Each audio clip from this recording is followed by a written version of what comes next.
தந்தி பார்வை செய்திகள்.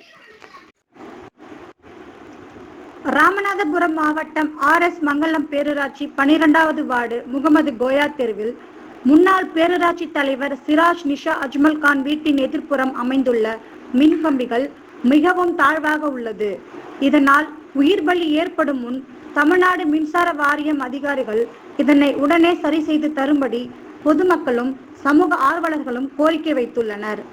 ஏ.எம். ஆயுப் கான், ராமநாதபுரம்.